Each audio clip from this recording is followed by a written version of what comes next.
ఓం శ్రీ మహాగణాధిపతయే నమః. ఓం శ్రీ మహాసరస్వత్యై నమః.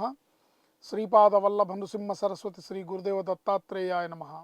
మాతా చ పార్వతీదేవి పితా దేవో మహేశ్వరః బాంధవాస్యో భక్తాశ్చ స్వదేశో భువనత్రయం. సంతోషం భక్తి ప్రేక్షకులకు శుభోదయం, నమస్కారం. నేటి పంచాంగం అనగా డిసెంబర్ 27వ తేదీ 2024 సంవత్సరం శుక్రవారం. స్వస్తి శ్రీ చాంద్రమాన క్రోధినామ సంవత్సర దక్షిణాయనం హేమంత ఋతువు మార్గశీర్షమాసం కృష్ణపక్షం తిథి ద్వాదశి రాత్రి 2 గంటల 24 నిమిషాల వరకు. ఈరోజు సూర్యోదయం ఉదయం 6 గంటల 48 నిమిషాలకు, సూర్యాస్తమయం సాయంత్రం 5 గంటల 46 నిమిషాలకు.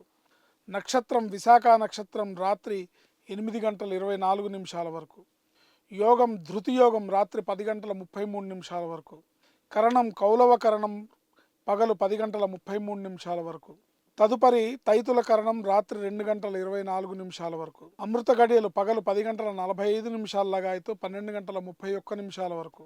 దుర్ముహూర్తం పగలు 9 గంటల లగాయతు 9 గంటల 43 నిమిషాల వరకు. దుర్ముహూర్తం మరల పగలు 12 గంటల 39 నిమిషాల లగాయతు 1 గంట 23 నిమిషాల వరకు. వర్జం రాత్రి 12 గంటల 42 నిమిషాల లగాయతు 2 గంటల 25 నిమిషాల వరకు. రాహుకాలం ఉదయం 10:30 నుంచి 12 గంటల వరకు.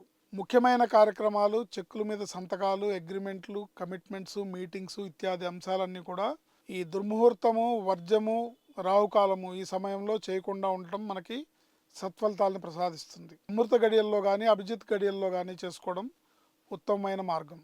ఈరోజు విశాఖ నక్షత్రం శుక్రవారం. ఈరోజు శ్రీ మహాలక్ష్మికి విశేషమైంది, అమ్మవారికి విశేషమైన రోజు శుక్రవారం, ద్వాదశి శుక్రవారం. అట్లాగే నక్షత్రం విశాఖ నక్షత్రం సుబ్రహ్మణ్య స్వామికి ప్రీతికరమైన నక్షత్రం. ఈరోజు చేసే సుబ్రహ్మణ్యేశ్వర స్వామి ఆరాధన, సుబ్రహ్మణ్యేశ్వర స్వామికి యొక్క పూజ, సుబ్రహ్మణ్య స్వామికి చేసే అభిషేకం మీకు తప్పకుండా జాతకంలో ఉన్న అనేక రకాల దోషాలని, అనేక రకాల ఇబ్బందుల్ని, ఇక్కట్లని, ఆర్థిక సమస్యల్ని తీరుస్తుంది, ఐశ్వర్యాన్ని ప్రసాదిస్తుంది అని తప్పకుండా చెప్పచ్చు. సం సుబ్రహ్మణ్యాయ నమః, సం సుబ్రహ్మణ్యాయ నమః, సం సుబ్రహ్మణ్యాయ నమః అనే మంత్రంతో జపించుకోవడం ద్వారా ఆర్థికపరమైన లావాదేవీల్లో మీరు తప్పక విజయాన్ని చవిచూస్తారు. రుణ బాధలు తొలుగుతాయి, ఐశ్వర్యం ప్రాప్తిస్తుంది. ఈరోజు శ్రాద్ధతిథి ద్వాదశి. ఈరోజు శ్రాద్ధతిథి ద్వాదశి. మార్గశిర మాస కృష్ణపక్ష ద్వాదశి రోజున గతించిన పెద్దలకి శ్రాద్ధ కర్మను నిర్వర్తించాలి.